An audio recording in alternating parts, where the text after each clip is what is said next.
Hello everyone, it's your boy Alexis Yoko or Alexander, and here's another Black Butler analysis video. This time about how Grell and William deal with their problems and how their behavior might be a hint to what happened to them in their previous life. In the first place, they both repress their emotions, which is also something they have to do so they don't lose their minds because of their job. This job desensitizes them in a way.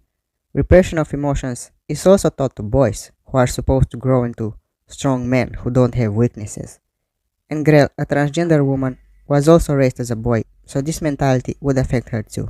Repression of emotions is also a coping mechanism people use when they don't have the possibility, courage, or just time to try to understand their problems and to get to the root of the problem. It's clear that both Grell and William repress their emotions a lot, but they do it differently. When William tries to stay away from his problems and shelter himself from harm as much as possible, Grell seems to be pushing her own boundaries and limits, and other people's boundaries too. I mentioned in a previous video that William is not necessarily emotionally mature. I guess he got stuck in his previous life trauma and will react to problems the same way he used to react when he was alive. William wouldn't open up. He would avoid even thinking about his problems and will isolate himself in a comfort zone. William's only way of expressing emotion is through aggression or complaining. He bottles up and then he snaps when he can't hold it anymore. William is very close to a mental breakdown, and the only thing that keeps him going is wanting to reach redemption. So his motivation is fear. William doesn't want to face an even worse fate, doing everything he can to avoid that potential problem. He created these thick walls around himself to protect himself, and even the thought of getting out of his comfort zone makes William uncomfortable. We can see how much he avoided even touching Sebastian for a performance. He is clearly uncomfortable around Sebastian, because Sebastian, as a demon, represents temptation, indulgence, losing control and letting yourself go. These things scare William, as he is obsessed with being in control. And when he can't control something, he's gonna run away from it, regardless of that something being a problem or just letting himself feel and live a little. William is afraid to let his guard down. Yet at the same time, he's so repressed, so deep down he wishes for it. He wishes to let himself go, but he's too afraid. Still, we don't know much about William. He may be going crazy behind closed doors and then feel guilty about it. He may have his own addictions. He may repress his needs until he had enough and then again go crazy behind closed doors, feel guilty about it, repress himself again, and the whole circle repeats. I mean, if William was indeed in control, he wouldn't be so uncomfortable around Sebastian. What would simply touching hands with a demon for a performance even do? Sebastian touched William before and nothing happened. He did tell Sebastian why he was there, but only after Sebastian showed him the contract seal. And I'm pretty sure William gave Sebastian this information because he wanted to get rid of him. Everything William does is a warning for Sebastian to stay away, and Sebastian is very insistent.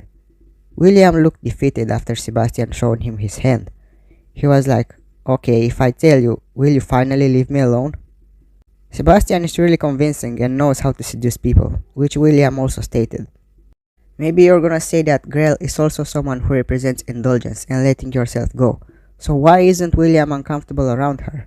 He's in fact very chill when she does her job properly, even if she's still Grell. She's still the opposite of William. But William knows Grell for a while, doesn't he? He got used to her, and despite Grell's pushy attitude, William knows she's not an actual threat, and that she's also a Shinigami. Just like him, she went through something so horrible that made her commit suicide. We also don't know much about the relationship between Grell and William, but what is sure is that they're comfortable enough with each other. So it won't make sense to think that William sees Grell and Sebastian in a similar way. Also, I might be nitpicky about it, but if I analyze William's behavior in this scene, we can see his attempt of looking in control in front of Sebastian. When he got out of the tent, in his pajamas, in winter, he didn't put on a jacket, he put his gloves on and combed his hair instead. It seems like this was William's way of looking potentially vulnerable yet well put together. Like he should be vulnerable based on his appearance. But with his attitude and his dead side, William wanted to show Sebastian he's not as vulnerable as he may appear. He let Sebastian say what he wanted to say, but in the end he still shown the demon he won't fall for his tricks. When Sebastian catches his dead side, he retracts it, making a sadistic display of Sebastian's blood as a circle around him. William wanted to show Sebastian he's not the one to play games with him. He was still uncomfortable, but he didn't have a choice than to do his job. So why not show the demon he's very serious about it? Although, even the fact that William was always keeping an eye on Sebastian shows how strict and obsessed with control he is.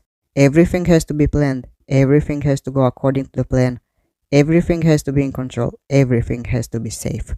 Even his dead side suggests that he wants to keep the distance, even when he has to fight. This makes me think William went through a situation in which he just couldn't fight. His only escape was running away and hiding. A household in which you never knew what could happen next.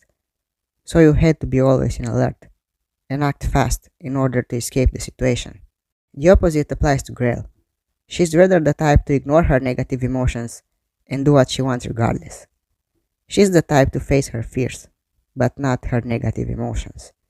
Grell will still repress them, just like William, but unlike William, she won't hide into a comfort zone.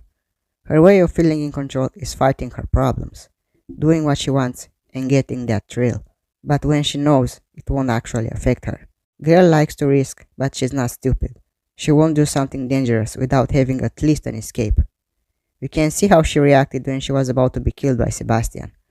She literally begged him to spare her life, like a helpless child. William will never do this, because he will never get into a situation that will make him do this. He wouldn't risk it. Grell got into this situation because she underestimated Sebastian. She wanted the thrills, but she also wanted to feel in control the whole time. Sometimes she just goes crazy, like she gets drunk on her own power. She's a Shinigami, she has her dead side that can cut through everything. Grell is not as vulnerable as she used to be in her previous life. Her afterlife is infinitely better for her. She's respected as a woman, she is admired as a Shinigami, she is accepted. Although, it's not only about being a Shinigami and having a very powerful tool. It's also about Grell facing her fears when it comes to other things as well. Her dysphoria. Grell is obviously confident in her body, but that doesn't mean she isn't dysphoric.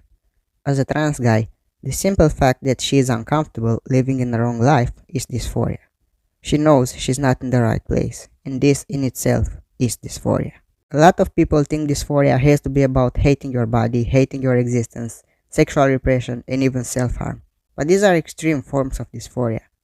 Thank God these are not the norm for most trans people. Gender dysphoria is a symptom of gender incongruence. Gender incongruence being the scientific term for transgenderism. The fact that we trans people know we are not in the right place causes the anxious discomfort called dysphoria. I don't know how to describe it better. Dysphoria can have different levels from person to person and from situation to situation. Different people feel dysphoria in different ways. Just because a trans person doesn't hate their body and doesn't neglect their needs, that doesn't mean they don't have dysphoria.